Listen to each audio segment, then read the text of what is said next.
Hello दोस्तों, astro shock prediction में आपका स्वागत है। नक्षत्र ज्योतिष, कृष्णमूर्ति ज्योतिष, अष्टक वर्ग, न्यूमरोलॉजी, इन सभी शास्त्र का यूज करके आने वाले दिन का प्रेडिक्शन मैं बोलने जा रहा हूँ। आने वाला दिन 23 जुलाई 2026 यानी गुरुवार, सेंसेक्स के एक्सपायरी का दिन। ओम श्री गणेशाय नमः। चैनल के डिस्क्रिप्शन बॉक्स में बिलो द टाइटल डिस्क्लेमर रखा है, कृपया पढ़िए। यानी एज पर डिस्क्लेमर, ये एजुकेशनल प्रोग्राम है। इसके तहत जो भी मैं बोल रहा हूँ ये मेरी पर्सनल राय है, मेरी खुद की राय है। आपके प्रॉफिट या लॉस, लाभ या हानि के लिए मैं और मेरा चैनल जिम्मेदार नहीं रहेंगे, रिस्पॉन्सिबल नहीं रहेंगे। ये प्लीज़ नोट करके रखिए। मेरा एस्ट्रो स्टॉक प्रेडिक्शन चैनल केवल और केवल सिर्फ और सिर्फ यूट्यूब पे ही अवेलेबल है, बाकी कहीं भी नहीं। ये भी नोट कर रखिए। और किसी भी इन्वेस्टमेंट या ट्रेडिंग के पहले शेयर मार्केट में आप किसी अच्छे से भी रजिस्टर्ड फाइनेंशियल एडवाइजर से कंसल्ट कर सकते हो, एडवाइस ले सकते हो, ताकि आपको लॉस ना हो। चलिए दोस्तों, शुरू करेंगे। सो दोस्तों, आज का भी ज्योतिष शास्त्र प्रेडिक्शन 100% सही आ गया। लगातार प्रेडिक्शन सही आ रहे और आज का भी प्रेडिक्शन सही आ गया। आज प्रेडिक्शन में मैंने क्लियर कर बोला था कि निगेटिविटी या मंदापन लग रहा है मुझे मार्केट में, और 100% सही आ गया। तो अभी प्रॉब्लम जो है टेक्निकल लेवल पे बहुत कुछ है, क्योंकि आज मार्केट ने यानी निफ्टी ने 24,000 यानी 24,000 का लेवल भी तोड़ दिया और उसके नीचे पहली क्लोजिंग हो गई है। अगर 24,000 के नीचे कल अगर लगातार दूसरी क्लोजिंग करता है निफ्टी, तो फिर निफ्टी में नीचे के लेवल्स आ सकते हैं, बहुत नीचे के लेवल, अप टू 24,500 भी मैं बोल रहा हूँ। लेकिन अगर कल 24,000 के ऊपर अगर क्लोजिंग करने में कामयाब रहा मार्केट, तो फिर समझ सकता है मार्केट। और आपको पता रहेगा कि 6-7 दिन पहले ही ऐसा हो गया था, 24,250, ये 250 पॉइंट की रेंज में मार्केट अटक गया था। उसके बाद मार्केट ने बहुत बड़ी तेजी की थी 6-7 दिन के बाद। फिर वही ब्रैकेट में आ चुका है। ब्रैकेट क्या है? 24,000 नीचे और ऊपर 24,250। अभी 24,000 के हल्का सा थोड़ा सा नीचे क्लोज हो गया, लेकिन 24,000 हम लोग मानेंगे उसको। सो आज बहुत बड़ी गिरावट मार्केट में हो गई। निफ्टी लगभग 200 पॉइंट यानी 195 पॉइंट अप्रोक्सीमेटली माइनस में क्लोज हो गया, 23,996 के पास, यानी 24,000 आप पकड़ लीजिए, यानी 24,000 ही पकड़ लीजिए आप। और बैंक निफ्टी 700 पॉइंट यानी 700 लगभग पॉइंट माइनस में क्लोज हो गया। और बैंक निफ्टी भी लगभग 57,000 यानी 57,000 के इम्पोर्टेंट सपोर्ट के पास पहुंचा है। 57,120 के आसपास लगभग बैंक निफ्टी क्लोज हो गया। बैंक निफ्टी में लगातार गिरावट हो रही है एचडीएफसी बैंक, कोटक बैंक की वजह से, और बैंक निफ्टी थोड़ा सा अंडर परफॉर्म कर रहा है अभी। थोड़ा सा 58,500 के पास जाता है और फिर वहाँ से आता है। ये पिछले एक महीने से आप देख सकते हो बैंक निफ्टी में यही टाइम पास चल रहा है। पिछले 1-1.5 महीने से आप देख सकते हो 58,500 का जो रजिस्टेंस रुकावट लेवल है बैंक निफ्टी में, बहुत बड़ा लग रहा है अभी मुझे, क्योंकि वहाँ आता है फिर नीचे आता है। और यही रेंज में है 57,000 नीचे और 58,500 ऊपर, यानी ये 1,500 पॉइंट की रेंज में बैंक निफ्टी भी टाइम पास कर रहा है पिछले एक महीने से। और 58,500 के ऊपर ब्रेकअप नहीं दे रहे, ब्रेकडाउन नहीं दे रहा है, यानी ऊपर नहीं जा रहा है। वहाँ बहुत बड़ा रजिस्टेंस वर्कआउट लेवल से मार्केट फिर बैंक निफ्टी नीचे आ रहा है। आज भी बहुत बड़ी गिरावट बैंक निफ्टी में 700 पॉइंट के लगभग आसपास की देखी गई। सो अभी टेक्निकल पैरामीटर्स में बहुत वीक हो गया है मार्केट, क्योंकि ब्रेंट क्रूड ऑयल जो 2 दिन पहले 83-84 के पास टाइम पास कर रहा था, अभी पहुंचा है 94 के पास। कितने? 94 के पास। बहुत ज़बरदस्त बढ़ गया है ब्रेंट क्रूड ऑयल। और ये भी एक इंडिकेटर है जिसके कारण मार्केट में आज शार्प सेल ऑफ हो गया, क्योंकि 94 के आसपास का ब्रेंट क्रूड ऑयल बहुत महंगा माना जाता है। और आस्ते आस्ते वो अभी 100 के ऊपर आ रहा है, 100 के पास आ रहा है। और ये बहुत बड़ी ख़राब न्यूज़ है हमारे लिए। अगर ये 98 के ऊपर निकलता है, लगातार 2 दिन क्लोज करता है, तो 100 के ऊपर भी जा सकता है। ठीक है, ये आप ध्यान में रखिए। सो ब्रेंट क्रूड ऑयल में बहुत बड़ी तेज़ी आ रही है। और ब्रेंट क्रूड ऑयल हम लोग लार्जेस्ट इंपोर्टर है पूरे वर्ल्ड में, यानी हमको तेल ज़्यादा लगता है। सो हमको अभी नेचुरली ब्रेंट क्रूड ऑयल का बढ़ना, इसका मतलब हमको महंगा तेल खरीदना पड़ेगा, और महंगा तेल खरीदना पड़ेगा इसका मतलब हमारा पैसा ज़्यादा खर्चा करना पड़ेगा। फिर वो पैसा मेकअप करने के लिए हम लोग क्या करेंगे, इधर पेट्रोल और डीजल के दाम बढ़ाएंगे। हो सकता है ना, ऐसा हो सकता है। तो इन्फ्लेशन यानी महंगाई बढ़ सकती है, और इन्फ्लेशन महंगाई बढ़ गई तो क्या होगा, इकोनॉमी ठंडी पड़ सकती है। तो ब्रेड क्रूड से जो बढ़ना है, इससे सभी नेगेटिव चीज़ें आती हैं मार्केट में। और इसलिए हमारा मार्केट परफॉर्म नहीं कर रहा है। और वैसे देखा जाए तो एशियन मार्केट भी ठीक ठाक है, सभी ठीक ठाक है, लेकिन हम लोग ही ज़्यादा गिर रहे हैं। और हमारा जो परफॉर्मेंस है वो वर्स्ट आप कह सकते हो, क्योंकि अमेरिकन मार्केट भी इतना कुछ खास गिरा नहीं ऊपर के लेवल से, बल्कि एक 10-15-20 दिन पहले उसने ऑल टाइम हाई भी लगाया था, लेकिन हम लोग उसी रेंज में फंस गए। ओके, और बहुत दूर है अभी निफ्टी के लिए ऑल टाइम हाई और बैंक निफ्टी के लिए भी। सो हमारा परफॉर्मेंस ख़राब हो रहा है, और इसका मेन रीज़न है ब्रेंट क्रूड ऑयल, जिसका दाम बढ़ रहा है, और डॉलर भी काफ़ी बढ़ चुका है, अभी 101 के पास गया है। और आज इंडियन रुपीज़ भी काफ़ी कमज़ोर हो गया, लगभग 30 पैसों से कमज़ोर हो गया है इंडियन रुपीज़, और फिर से अभी 97 के पास पहुंच रहा है इंडियन रुपीज़, जो ऑल टाइम लो था लगभग। सो इंडियन रुपीज़ का गिरना और उसके वर्सेस जो डॉलर है उसका बढ़ना, ये हमारे लिए बहुत ख़राब चीज़ है दोस्तों, ये आपको ध्यान में बिल्कुल रखना है। ठीक है, उसमें आज इंडेक्स जो है डर का इंडेक्स, वो भी आज 3.5% के आसपास बढ़ गया, और 13 के ऊपर आ गया आज जो है 13.20 के आसपास। जब ये 11 के पास था तो ये मैंने आपको बोला था कि फिर से बढ़ सकता है। ये टेक्निकल पैरामीटर्स होते हैं, इंडिकेटर्स होते हैं, इसका यूज़ आपको अवश्य करना है। हमेशा ट्रेडिंग के इसके ऊपर आपको ये गाइड करते हैं कि आपको क्या ट्रेडिंग करनी है।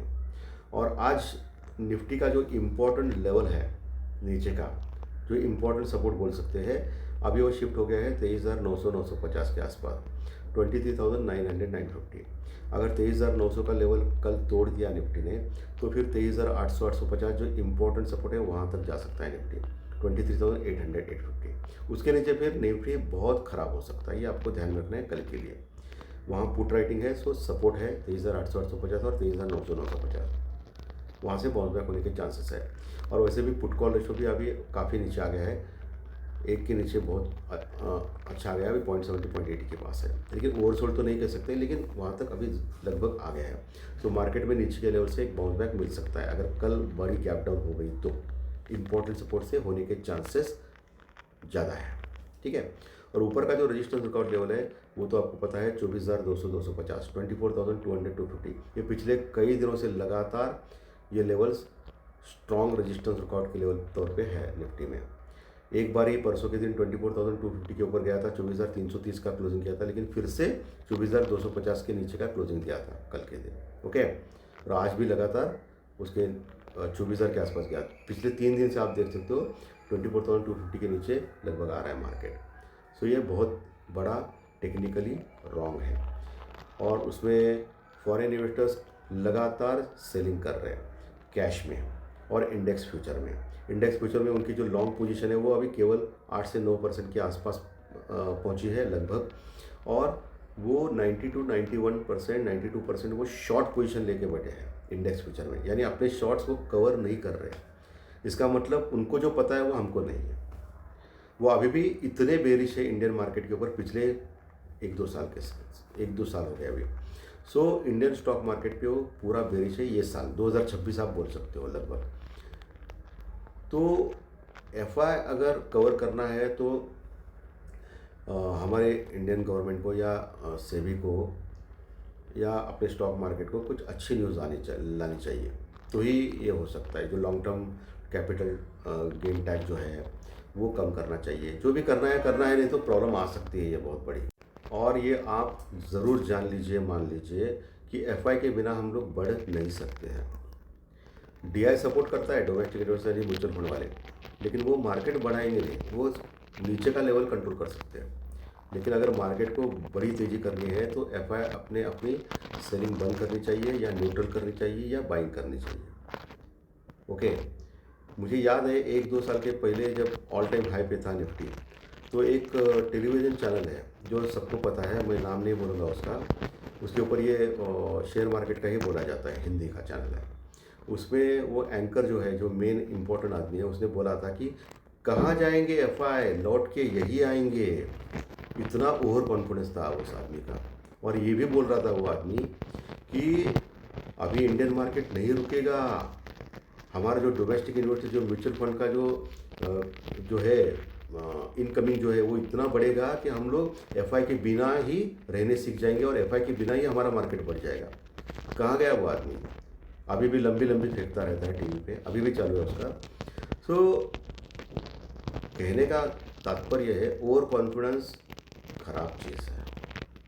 और सबसे बड़ा प्रॉब्लम क्या है ये टेलीविज़न चैनल्स वालों का, बहुत सारे लोग देखते हैं और आँख बंद करके उनके ऊपर ट्रस्ट करते हैं। मैं यही बोलता हूँ आपको कि मेरे चैनल के ऊपर भी आँख बंद करके ट्रस्ट नहीं करें आप। क्योंकि मैं क्या कोई भगवान का आदमी नहीं हूँ या 100% मेरा हमेशा सही आता है। अभी आ रहा है वो अलग बात है। पिछले 5 साल से आप दे रहे हैं, मैं देख रहे हैं मेरा चैनल, वो भी अलग बात है। लेकिन मैं हमेशा मानता हूँ कि कोई भी चीज़ 100% नहीं होती है। हम भी गलत हो सकते हैं। सो टेलीविज़न चैनल पे नेचुरली क्या होता है कि जो SEBI registered so called adviser जो होते हैं, वहाँ आके फिर स्टॉक मार्केट का स्टॉक्स का रिकमेंडेशन करते हैं। क्योंकि उनको क्या है कि सेबी ने लाइसेंस दिया है लोगों को लूटने का, सॉरी लूटने का नहीं बोल रहा हूँ, लोगों को स्टॉक मार्केट स्टॉक का रिकमेंडेशन देने का। क्या होता है देखिए, आप सभी चैनल देखिए शेयर मार्केट के, वो जो सेबी रजिस्टर्ड जो एडवाइज़र बोलते हैं ना, जिसको सेबी ने लाइसेंस दिया है, उनका परफॉर्मेंस देखिए आप कितना ख़राब चल रहा है। सो कहने का मतलब है इसके ऊपर सेबी को एक्शन लेना चाहिए, इन चैनल्स के ऊपर सेबी को एक्शन लेना चाहिए। ओके, वो सबसे इम्पोर्टेंट चीज़ है, क्योंकि ये इनके ऊपर ज़्यादा भरोसा करते हैं लोग। क्योंकि आम आदमी क्या करता है, टेलीविज़न देखता है, बहुत बड़े बड़े उनका जो अभी मेरा जो सिंपल जो बैकग्राउंड है ना पीछे का वॉल और ये, वहाँ वैसा नहीं रहता है एकदम। आपको आर्टिफिशियल इंटेलिजेंस से ये आएगा, वो फ्लैश आएगी न्यूज़, और ये न्यूज़ भी मैनिपुलेटेड होती है, बहुत बार देखा जाता है। जैसे कि न्यूज़ आपको पता है, एक पिछले 1 साल से जो न्यूज़ आ रही है ना कि अमेरिका और भारत के बीच में ट्रेड डील होने वाली है, अभी होगी, 1 घंटे में होगी, फाइनल किया है। 1 साल हो गया भाई उसके लिए, क्या हो गया? ट्रेड डील तो आ गई, थोड़ा बहुत हो गया, फिर अभी कुछ 15-20 दिन पहले, 1 महीने पहले किसी चैनल ने पूड़ी छोड़ी थी कि और एक ट्रेड डील होने वाली है अमेरिका भारत के बीच में। ऐसा करके करके वो क्या करते हैं, मार्केट को बढ़ाते हैं और वहाँ से फिर सेलिंग होती है। बड़े लोग क्या करते हैं, इसका फ़ायदा लेके ऊपर से सेलिंग करते हैं। ठीक है। सो हमेशा इसलिए मैं बोलता हूँ, सिर्फ कॉल लेना या सिर्फ पुट लेना ये बहुत ही डेंजरस है। Proper stop loss, proper hedging ये आपको आना ही चाहिए। प्लस मैं बोलता हूँ कि हमेशा टेक्निकल डाटा हो या ज्योतिष शास्त्र प्रेडिक्शन हो, ये आपको दिशा दिखाते हैं। आप इसका यूज़ कर सकते हैं, लेकिन ये हमेशा 100% सही नहीं आ सकते हैं। आपको इसका अभ्यास करना चाहिए, लेवल सपोर्ट रजिस्टर का अभ्यास करना चाहिए, इंडिकेटर्स का अभ्यास करना चाहिए, अगर अच्छे ट्रेडर या अच्छे इन्वेस्टर बनना है तो। नहीं तो कुछ फ़ायदा नहीं है दोस्तों। अपनी नौकरी, अपनी जो सर्विस है, अपना जो बिज़नेस है वो कीजिए और आराम कीजिए। वो अपनी मेहनत की कमाई कहीं नहीं जाएगी। क्योंकि शेयर मार्केट गैम्बलिंग का क्षेत्र है दोस्तों। यहाँ अगर सिस्टमेटिक अगर आप काम करेंगे तो बच सकते हैं थोड़ा बहुत वो भी। वैसे भी 10 में से 8-9 लोग हारते ही रहते हैं एज़ पर सेबी। सो किसी के ऊपर भी बोलने का मतलब, किसी के ऊपर भी विश्वास मत करिए। ये बहुत बहुत डेंजरस चीज़ है मार्केट में। बैंक निफ्टी में नीचे का जो लेवल है अभी दिखाई दे रहा है 57,000, अभी इंपॉर्टेंट सपोर्ट के पास ही क्लोज हो गया है। 57,120 के आसपास, लगभग 100 के ऊपर। नीचे 56,800 और 56,500 एक इंपॉर्टेंट सपोर्ट रहेंगे बैंक निफ्टी में कल के लिए। वहाँ से बाउंस बैक आने के चांसेस है अगर वो ब्रेक नहीं किया तो लेवल। और ऊपर का जो लेवल है अभी 57,200 भी रजिस्टर रिकॉर्ड है, 57,500 भी है, 57,800 भी है, और 58,000 यानी 58,000 का लेवल तो बड़ा रजिस्टर रिकॉर्ड ले रहा है बैंक निफ्टी। लेकिन बैंक निफ्टी थोड़ा सा हल्का सा ओवर सोल्ड लग रहा है। सो नीचे के लेवल से एक बाउंस बैक आने के चांसेस ज़्यादा है बैंक निफ्टी में, अगर इंपॉर्टेंट सपोर्ट टूटते नहीं है तो। इस चीज़ को भी आपको ध्यान में रखना है कल के लिए। क्लियर एकदम। तो अभी कहाँ थे हम लोग? हाँ चलिए, अभी ज्योतिष शास्त्र परिचय पर आते हैं। सो कल तारीख है 23 तारीख और 5 अंक होता है बुधदेव का, और बृहस्पतिवार यानी गुरुवार है।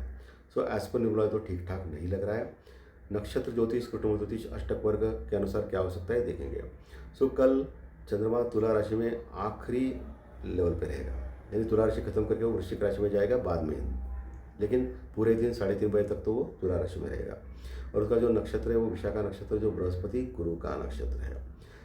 ओके, बृहस्पति गुरु के नक्षत्र में चंद्रमा है।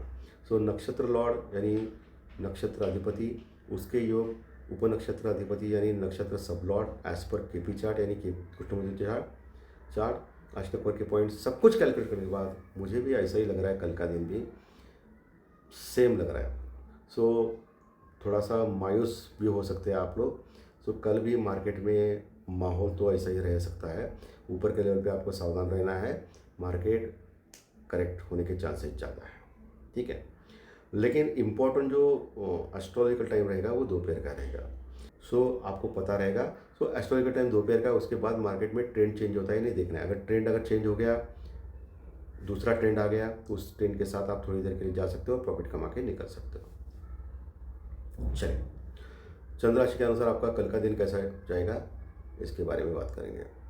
दोस्तों, मेष राशि वालों को खराब जा सकता है, वृषभ मिथुन को अच्छा जा सकता है, कर्क सिंह को खराब जा सकता है, कन्या तुला को अच्छा जा सकता है, वृश्चिक और धनु राशि वालों को खराब जा सकता है, मकर और कुंभ राशि वालों को अच्छा जा सकता है, मीन राशि वालों को खराब जा सकता है।